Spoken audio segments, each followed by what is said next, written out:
அஸ்ஸலாமு அலைக்கும். Welcome to my channel. நம்ம இன்றைக்கி ரொம்ப ஈஸியான டேஸ்டியான ஒரு ஒன் பாட் ரைஸ் ரெசிபி எப்படி செய்கிறதுன்னு பார்க்கலாம். அரிசி பருப்பு சாதம் எப்படி செய்கிறதுன்னு பார்க்கலாம். அரிசி பருப்பு சாதம் செய்ய தேவையான பொருட்கள்: கொஞ்சமாக சின்ன வெங்காயம், பெரிய வெங்காயம் கலந்து எடுத்துருக்கேன். நீங்கள் சின்ன வெங்காயம் மட்டும் எடுத்தாலும் சூப்பராக இருக்கும். தக்காளி கொஞ்சம் பெருசாக நறுக்கி எடுத்துக்கோங்க. கொஞ்சம் கருவேப்பிலை, ஒரு பச்சை மிளகா, ஒரு வரமிளகா, 5லேருந்து 6 பல்லளவு பூண்டு. நம்ம சாப்பாட்டுக்கு யூஸ் பண்ணுற அரிசியும் பருப்பும் கலந்து ஒரு அரை மணி நேரம் ஊற வச்சு எடுத்துக்கோங்க. தண்ணி மெஷர் பண்ணுறதுக்காக நான் இந்த டம்ளரில் 1 டம்ளர் அளவு அரிசி, இதுக்கு 50 கிராம் அளவு பருப்பு எடுத்துருக்கிறேன். இப்போது ஒரு குக்கரில் கொஞ்சமாக எண்ணெய் ஊற்றி எண்ணெயை சூடு பண்ணிக்கோங்க. எண்ணெய் நல்லா சூடானதுக்கப்புறம் கொஞ்சம் கடுகு, கொஞ்சமாக ஜீரகம் இது கூட சேர்த்துக்கோங்க. இது நல்லா பொரிஞ்சதுக்கப்புறம் நம்ம எடுத்து வச்சுருக்கிற கருவேப்பிலை, வரமிளகாய், பச்சை மிளகாய் இது கூட சேர்த்துக்கலாம். கொஞ்சமாக மஞ்சள் தூள் போட்டுக்கோங்க. இப்போ நம்ம நறுக்கி வச்சுருக்கிற வெங்காயம், பூண்டை போட்டு வதக்கிக்கலாம்.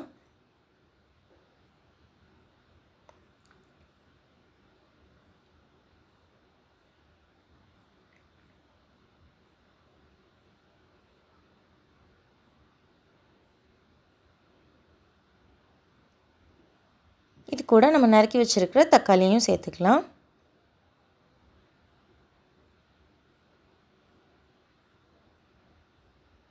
தேவையான அளவு உப்பு போட்டுக்கோங்க. 1/2 ஸ்பூன் அளவு சாம்பார் தூள், கடையில் வாங்குகிற சாம்பார் தூள் தான் நான் சேர்த்துருக்கிறேன். அவ்வளோதான். இதுக்கு வேறு எந்த மசாலாவும் தேவையில்லை. அவ்வளோதான்.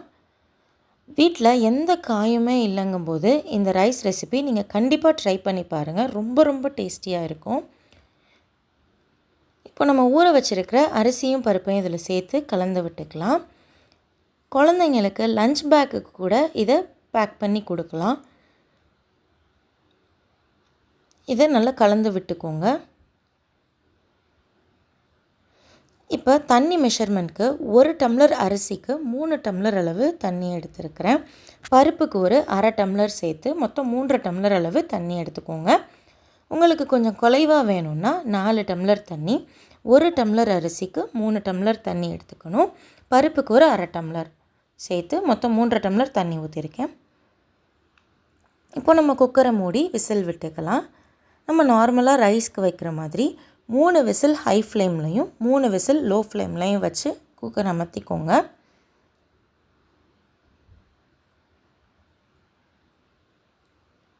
நல்லா உதிரியாக உங்களுக்கு ரைஸ் ரெடி ஆகிடுச்சு. இப்போது இது சூடோடு இருக்கும்போதே இதோட டேஸ்ட்டை இன்னும் கொஞ்சம் தூக்கி கொடுக்கறதுக்கு தேங்காய் பூ சேர்த்துக்கோங்க. சூடோடு இருக்கும்போதே இந்த தேங்காய் பூவையும் நெய்யையும் ஆட் பண்ணிக்கணும். நெய் இல்லைன்னா தேங்காய் எண்ணெய் சேர்த்துக்கோங்க. இதுதான் இதுக்கு ஃப்ளேவர். சூடாக இருக்கும்போதே இதை கலந்து விட்டுருங்க. சூடாக இருக்கும்போதே தேங்காய் பூ, நெய் இல்லைன்னா தேங்காய் எண்ணெய் சேர்த்து கலந்து விட்டுக்கோங்க. நான் இன்றைக்கி நெய் சேர்த்துருக்கேன். அவ்வளோதான். டேஸ்டியான ரொம்ப ஈஸியான அரிசி பருப்பு சாதம் ரெடி. கண்டிப்பாக ட்ரை பண்ணி பாருங்கள். எல்லாருக்கும் இது ரொம்ப பிடிக்கும். என்னோடய சேனல் உங்களுக்கு பிடிச்சிருந்தால் லைக் பண்ணுங்கள், ஷேர் பண்ணுங்கள், மறக்காமல் சப்ஸ்கிரைப் பண்ணுங்கள். Thank you for watching my videos.